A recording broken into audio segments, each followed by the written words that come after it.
ways that Melchizedeks have determined that you can interpret that one reality. And all of those are based on sacred geometry. You can actually measure. If you went to a planet that you never saw before and you got some weird looking ET, and you could just lay them out and measure them and figure them all out and find out which one of these forms he came out of, his structural form and things like that. And you can do certain things to determine, and you can find out exactly, without ever even talking to them, how they're interpreting the one reality, how they're seeing it.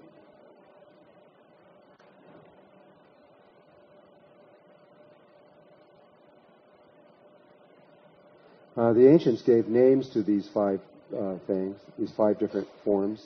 The tetrahedron was called fire. The cube was called earth.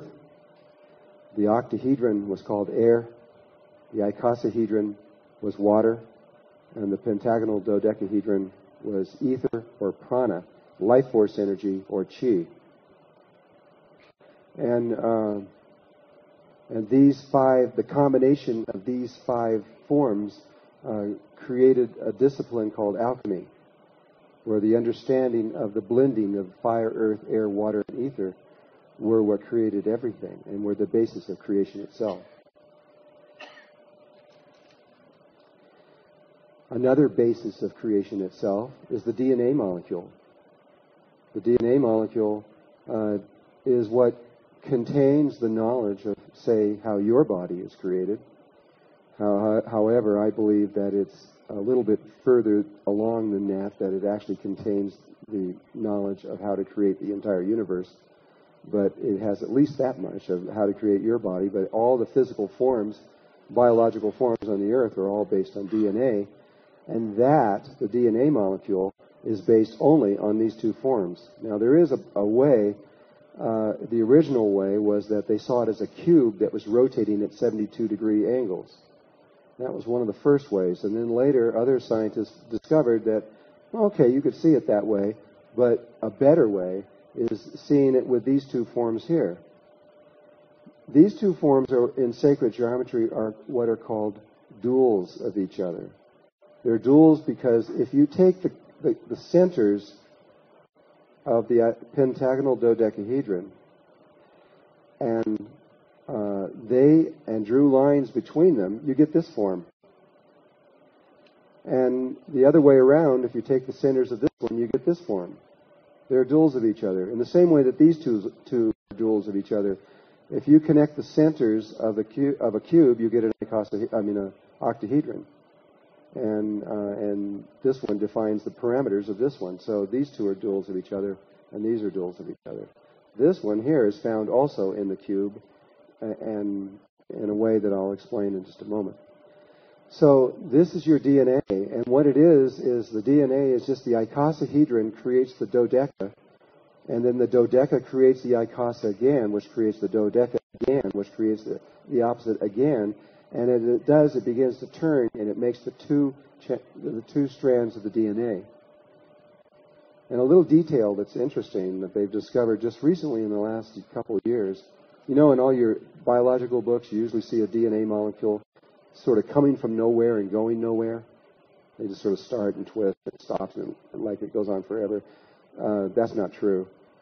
They've thrown that out in the last couple of years, and it's been proven by other universities, though it's not in the textbooks yet, unless you got a brand new textbook. But the DNA molecule wraps back on itself and completes itself, and you can see how it does it because one end is this and one end is that, and they lock like a little lock, and they form a circle. And what it really is what's called a torus or a toroidal field. It's like a donut.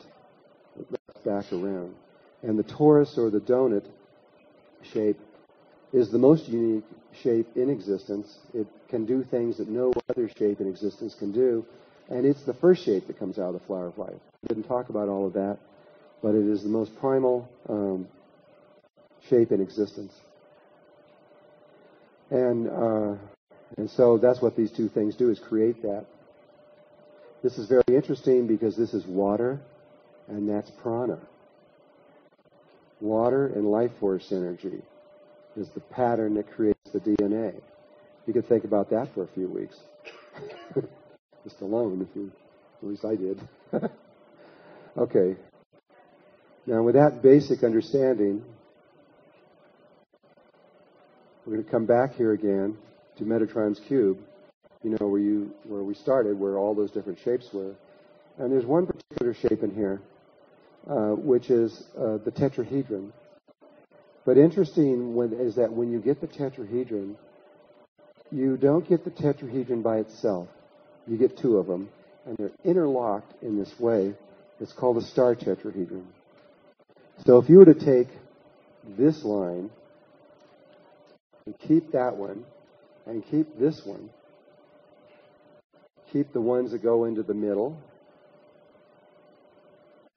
keep this one here that forms another triangle there, keep another one that comes down, forms another triangle there. There's a series of them. You'll see them in a minute. Erase all the rest of them. You get this. And at first glance, it doesn't look like anything. Definitely doesn't look like anything three-dimensional. But if you were to shade it in a certain kind of way, it becomes clear. And what that is called a star tetrahedron. And it's also inscribed inside of a sphere. This will fit perfectly inside of a sphere. Star tetrahedron inside of a sphere is one of the most primal shapes and important shapes that I could possibly give to you up here. It's more important even than the DNA.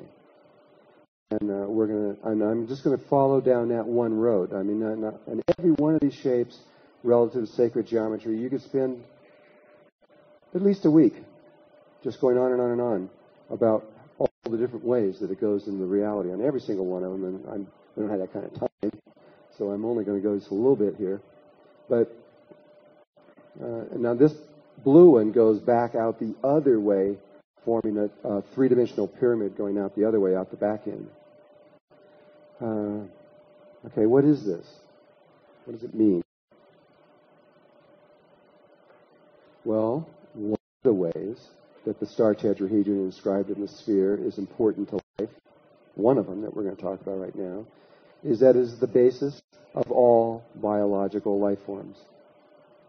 All of them, without exception. I don't care if you're on this planet or if you're in anywhere else, and you're some ET and you look really strange and weird, you still are going to go through the same things I'm about to talk about. Because there's only one God, there's only one sacred geometry, there's only one reality, and it's all the same no matter where you go. That's the purpose of why we're doing this, because we are interpreting the one reality from an instrument that is polarized, our brain. It's got a left and a right side, and it sees everything as either good or bad. And once the brain sees absolutely for certain that there is only one function, one thought moving through everything, it does this funny thing to what's called corpus callosum that links the left and the right side together. It begins to open up, and the two sides begin to balance, and enlightenment begins. Enlightenment means moving out of duality consciousness into unity consciousness, where you begin to see the unity of all life everywhere. You begin to realize that every one of us are linked in ways that the world right now has forgotten. And so, let's look at conception. Conception begins with a round sphere, the first one at the top of that pattern we showed before, the pure female energy of the round sphere called an ovum. We all began as a sphere, each one of us. Probably don't remember, but we did. And then through something called mitosis, we divided from one sphere into two. And this is an electron microscope photograph of the real thing, where we divided from 1 to 2. Then when we go from 2 to 4, using the binary sequence, it goes 1, 2, 4, 8, 16, 32, 64, which is one of the sequences of life. There's another really important one called the Fibonacci sequence, which we'll just slightly touch on later.